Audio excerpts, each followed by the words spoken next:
quick. Hello, I'm going to get started here. I'm going to try to make this quick. Okay, to do this method, you start with the envelope that you're going to use,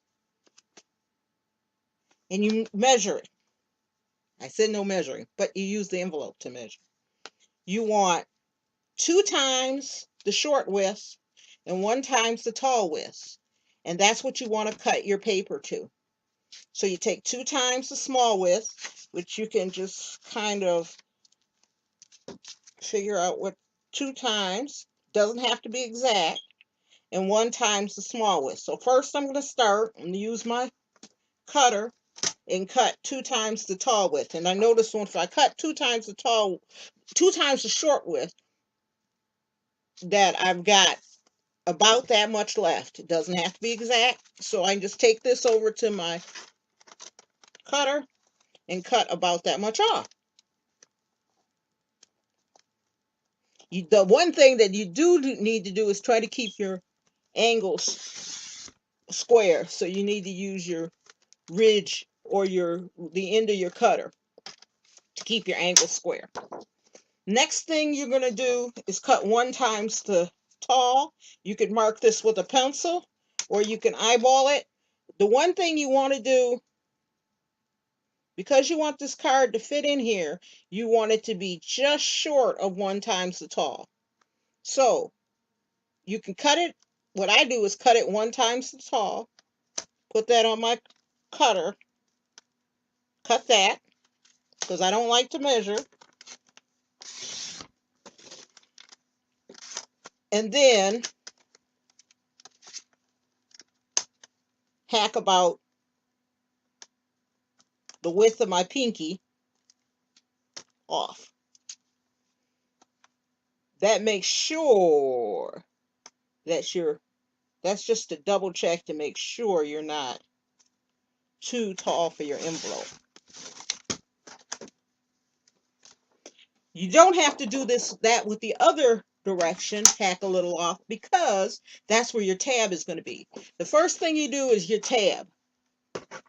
To do your tab, you take, so I don't have to measure, I just take about the width of my pinky and fold it towards the front.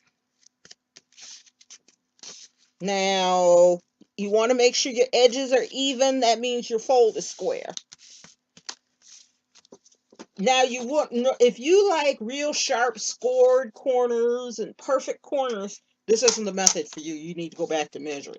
But what you can do is take your scoring tool and score after you fold. So that's why I call it fold and score method. I don't normally do that because I'm just making these for me. And I'm not too particular. I just fold it by hand. I make sure that these ends line up so that it's nice and straight. Next step, you fold half to the tab. So I'm going to show you real close. Where the tab is, you fold to the tab, you don't include the tab. So you fold to the tab, you make sure your edges are square. And you fold to the tab and you fold and you make that fold real well. Next fold you make is fold to the center. Make sure your edge is even so your fold will be straight. Now this side is the only tricky one. You fold the tab under and then fold to the center. So you don't include the tab in your fold to the center. Now, I noticed one thing. As I'm folding this, I'm noticing that this side is lining up, but this side is not lining up. In other words, my paper isn't quite square. So all I have to do is, if I notice that, remember this isn't exact, I just put this back on my cutter and square it up. So now it's square. Okay, now when I fold this all too, I've got my box. Okay, now you need to make your edges, your flaps. So what you do is you open it all the way up, you fold towards the outside of your box, you fold it, and you make sure all your little folds line up. In other words, it's square, and you fold. You can score this after you fold, but you have to fold to get the measurement. I'm just going to use my finger.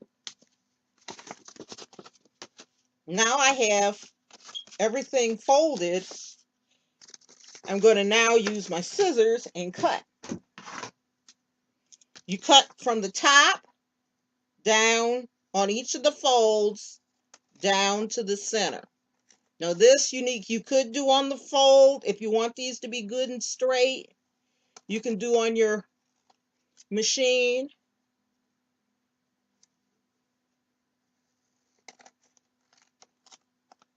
Now on the tab, you also cut down to the center.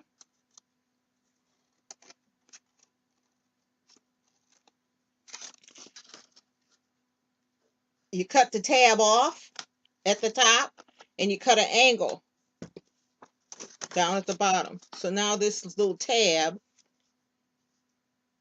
is cut at an angle.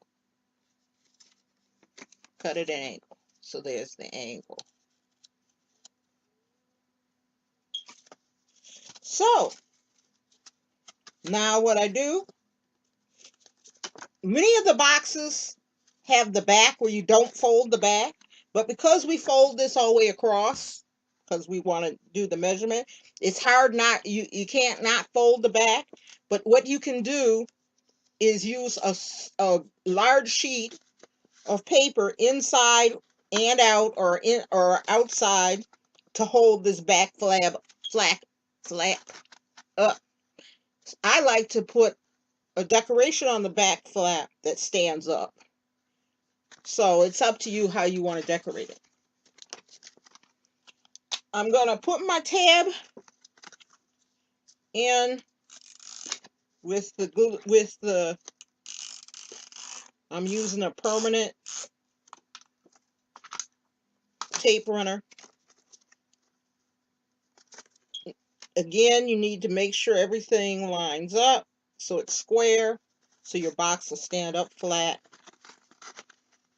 And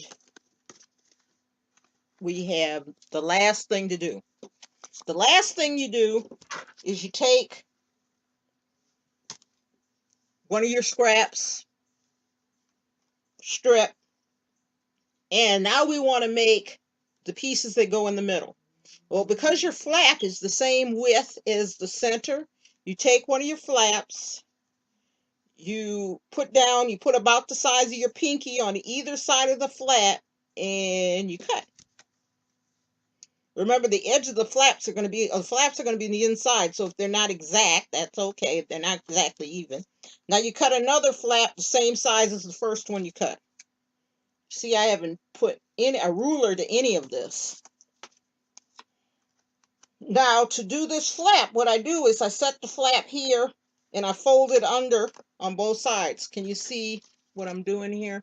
I set the flap on the edge on this and fold it under on both sides.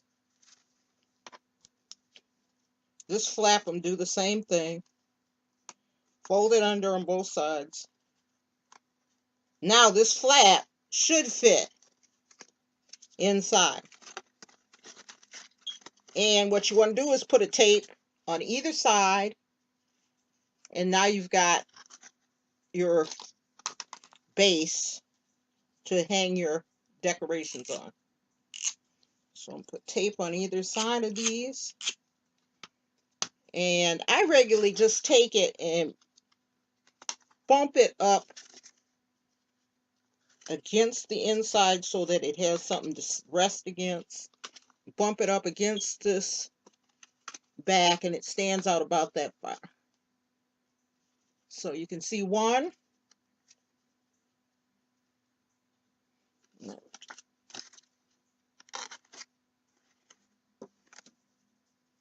trying to see where my flap is to make sure I've got that lined up right.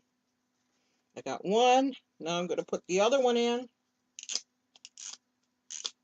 These little tabs that I made about the width of my pinky are what's going to hold your decoration up.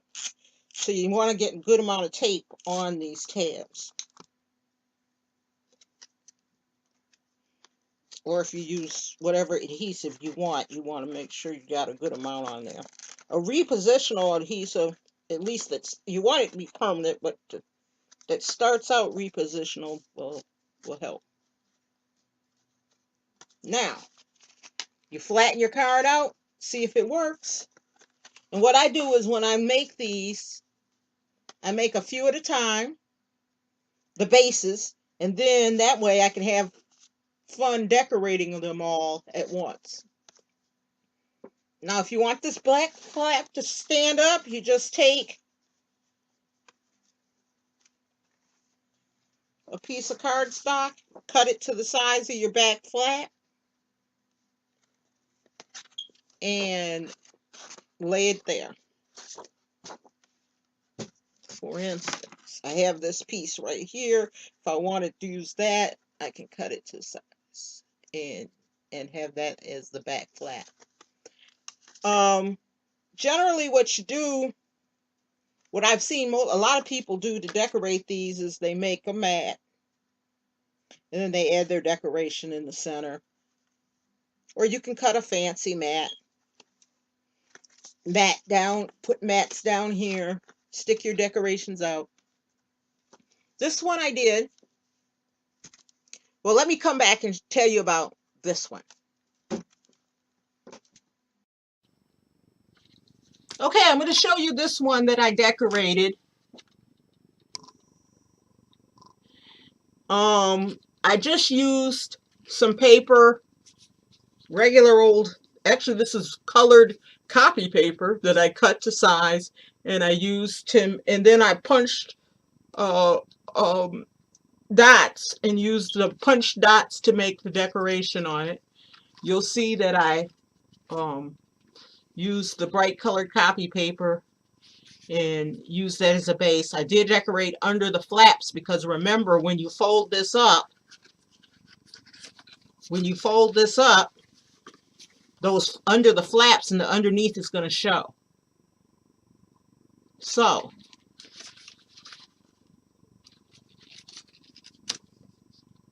this butterfly stuck out when I did the this one butterfly stuck out. I made it too wide, so you have to watch to make sure your decorations don't go beyond the when you close it up. But what I did was fold it under, so when I would give it, it would be folded under in the card, and then once they open it up, there it's going to be, it just looked like the wing is bent. So that's one. Again, I took drawings that I had made and paintings. This was a messed up flower that was on a greeting card that I had painted. I didn't like it, so I just cut the flower off. And I made, instead of making a regular tab, if you look down in here, you can't, I don't know if you can see it. I cut the paper like a flower pot. So the tab that's holding the flower is shaped like a flower pot. The person is a drawing I made. I printed it out, shrunk it down, printed it out in black and white, and then did markers over that drawing. And the little boy looks very happy to be in the garden. This one, I did the same thing. I matted, I cut up some pictures that I made. I cut them up in black and white, and I thought the black and white went well, so I didn't even color them. This was some drawings that I had made. I just copied them and shrunk them down.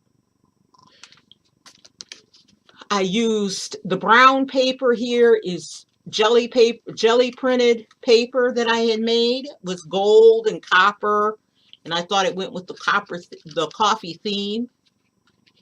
Let's see. The clock is supposed to be a breakfast clock. Let me get that so you can see it. The clock here was just a stamp on some tag board, and then I backed the stamp with some of the jelly printed paper. The coffee cup, I just drew a coffee cup and colored it in. You probably could cut one off of something and use that if you wanted to. I just drew a coffee cup, colored it in. So that's how you can decorate those. And I hope you enjoyed this tutorial. I hadn't done any tutorials before like this, but I hope you enjoyed it. I have fun, a lot of fun making these cards. I have a number of them ready to decorate for the occasion, for any occasion. So I'm Celestine Hart, and I enjoy doing these videos. Let me know if you want me to do more. Thank you.